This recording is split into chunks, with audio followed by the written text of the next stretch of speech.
முதன்முறையாக முரசொலி செல்வம் மாமா விருது திரு ஏஎஸ் பன்னீர்செல்வம் அவர்கள்.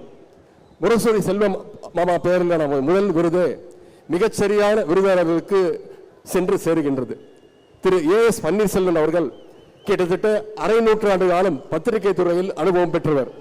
தி ஹிந்து, பிசினஸ் இந்தியா, அவுட்லுக் போன்ற இந்தியாவின் தலை சிறந்த பத்திரிகைகளில் முக்கிய பொறுப்புகளில் பணியாற்றியவர்.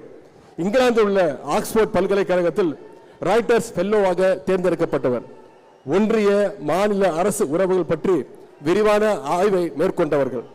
10 ஆண்டுகள் தெற்காசிய ஊடக வளர்ச்சி நிறுவனமான பானோஸ் சவுத் ஏசியாவுடைய மேனேஜிங் டைரக்டராக திரு ஏஎஸ் பன்னீர்செல்வம் அவர்கள் சிறப்பாக செயல்பட்டார்கள். Global Forum for Media Development துணை தலைவராக சிறப்பாக பணியாற்றினார்கள். இந்தியா முழுவதும் பல அடுத்த தலைமுறை இளைஞர்களை பத்திரிகையாளர்களாக உருவாக்கிய ஆற்றலுக்கு பெருமைக்கு சொந்தக்காரர் தான் திரு ஏஎஸ் பன்னீர்செல்வம் அவர்கள்.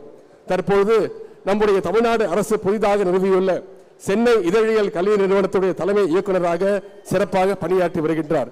இது அனைத்திற்கும் மேலாக முத்தமிழர் கலைஞருடைய வாழ்க்கை வரலாற்று நூலை கலைஞர் லைஃப் என்ற புத்தகமாக எழுதியவர். முத்தமிழர் கலைஞருடைய பெருவாழ்வை தன்னுடைய புத்தகத்தின் மூலமாக உலகமெங்கும் கொண்டு சேர்த்தவர் தான் திரு ஏஎஸ் பன்னீர்செல்வம் அவர்கள். அவருக்கு 2025ஆம் ஆண்டிற்கான முரசொலி செல்வம் விருது வழங்கப்படுவதில் முரசொலி அறக்கட்டளை மிகுந்த பெருமை அடைகின்றது, மகிழ்ச்சி அடைகின்றது. இந்த நேரத்தில் அவருக்கு நம்முடைய வாழ்த்துக்களையும் கரவொலியையும் தெரிவித்துக் கொள்வோம். அதேபோல் இங்கு விருது பெற்றுள்ள கழக துணை பொதுச் செயலாளர் அத்தை கனிமொழி கருணாநிதி உள்ளிட்ட அத்தனை விருதாளருக்கும் நம்முடைய வாழ்த்துக்களையும் கைத்தட்டலையும் தெரிவித்துக் கொள்வோம்.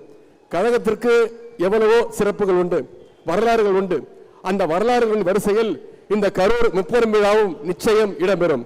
கலைஞர் அவர்கள் முதலாக நின்று வென்ற இந்த கரூர் மாவட்டத்திலிருந்து 4 தொகுதியிலிருந்து 2026க்கான கழகத்தின் வெற்றி கணக்கை துவங்குவோம்.